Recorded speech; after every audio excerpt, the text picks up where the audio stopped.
A course correction. We just heard it. And I'll tell you somebody else who has been calling for a course correction, especially this week, member of the Foreign Relations Committee, Senator Marco Rubio of Florida. Senator, so good to have you here with us.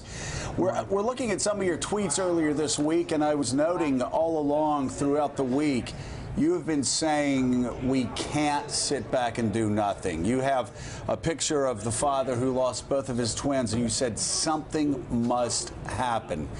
Was the president's orders last night, was the U.S. military's action last night, was that enough?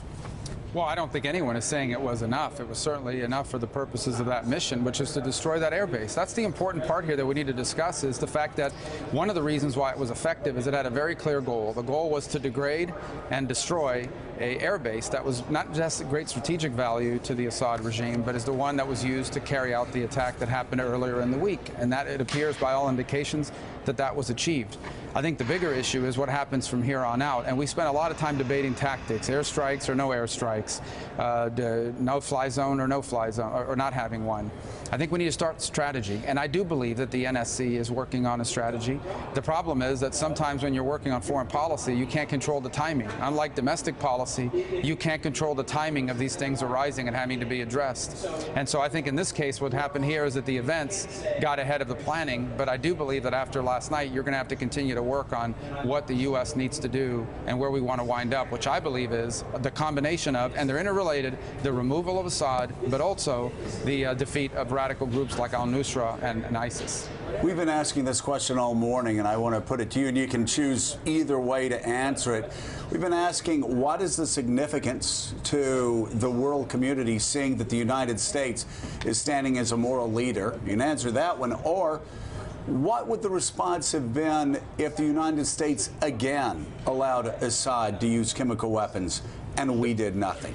They're actually interrelated questions. If, in fact, Assad had been able to do this, the message to the world would be, if you go out and you do some horrible crime and you commit this horrible war crime and you gas people and whatever it is that and some other leader may decide to do, you're going to get some ugly headlines, you're going to get a lot of criticism, you're going to get a really nasty letter from the United Nations, but nothing will happen. And that's been the calculus. That's the calculus Assad has had, as he sits there and says, if I do this, it's going to help me in the battlefield, even if thousands of innocents have to die. And the price I pay is just some bad publicity and a lot of heat, but ultimately not much else would change. That dynamic needs to shift. And I don't think last night in and of itself will shift it, but I do believe it begins to shift it a little bit.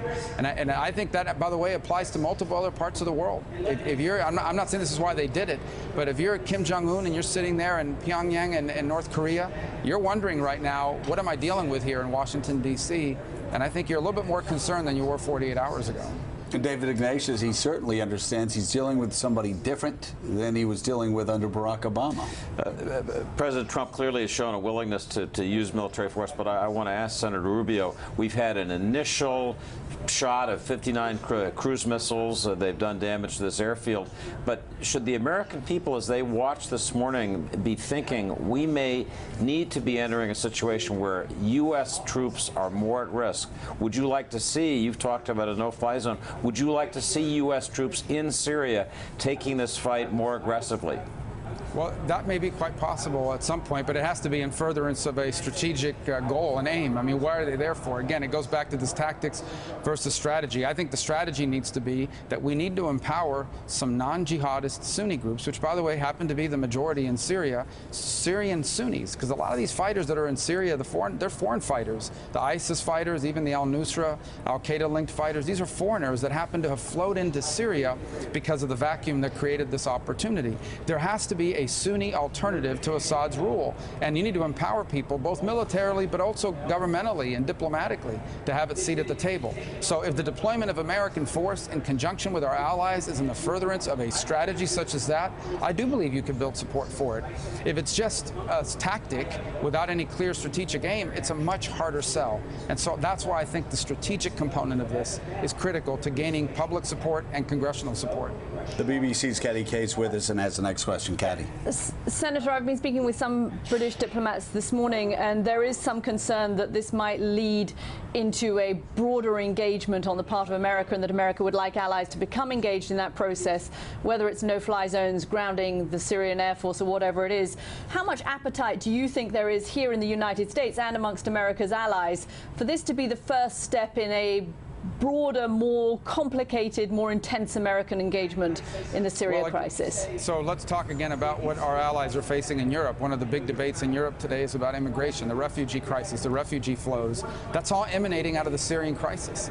And so it is in their national security interest as well to bring this to an end. There wouldn't be a refugee crisis if there weren't refugees being driven out by violence and by this sort of attack.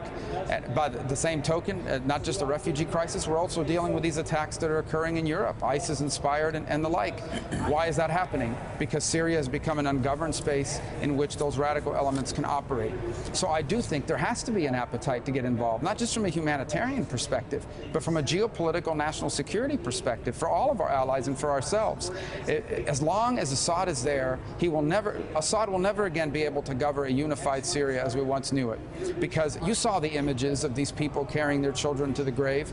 These people will never accept Assad as their rightful ruler. These people are going to do one of two things. They're going to leave, becoming refugees, or they are going to join whichever group is the best funded, the best equipped, and the best armed to kill and remove Assad from power.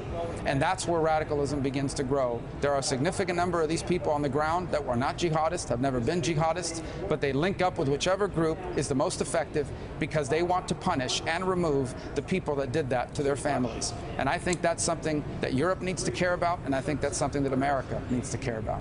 Senator, last question. We'll change subjects here. You have been a very independent voice among Republicans regarding the investigation of Russia and any possible collusion with associates of Donald Trump.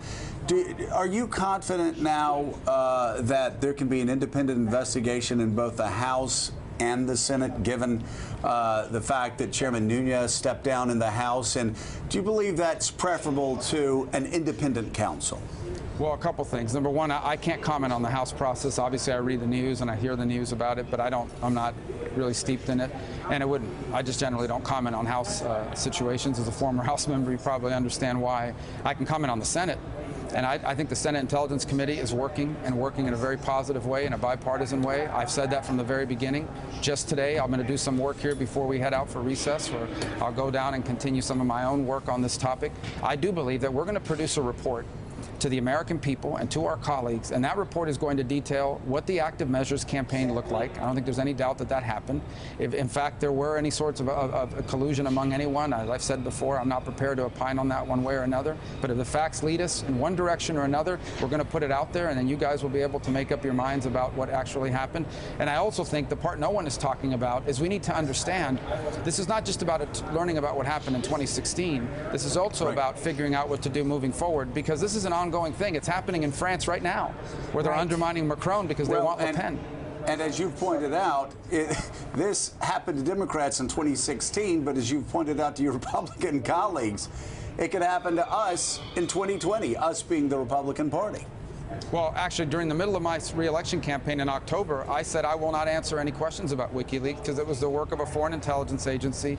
Look, and it undermines the underpinnings of our republic. I think we're focusing on a lot of things that we should be focusing on the entire forest, not just some of the trees. The reality of it is one of the goals that Putin had was to undermine confidence in our democratic institutions. What he was hoping for in many ways was that no matter how the election turned out, there would be accusations of fraud, that there would be infighting among us, that he would be able to go to the world and say the American democratic process that they always preach about is a fake, it isn't real, it isn't good. And that was one of the intentions, and they're going to continue to try to do that. That's not going to end in 2016. And you're absolutely right. Vladimir Putin is not a Republican, and he's not a Democrat. Okay, he is a former KGB agent, well-trained in the art of disinformation. And he has weaponized that in a way now because of the existence of the internet trolls, social media, and the like. And he's doing it today in Europe with alarming success. And in particular, I encourage you to look very closely at what's happening in France and at that election.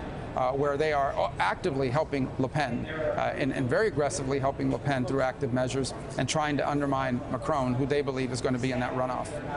Senator Marco Rubio, thank you very much. Thank you so much for being with us. We greatly appreciate it. Thanks for checking out MSNBC on YouTube, and make sure you subscribe to stay up to date on the day's biggest stories. And you can click on any of the videos around us to watch more from Morning Joe and MSNBC. Thanks so much for watching.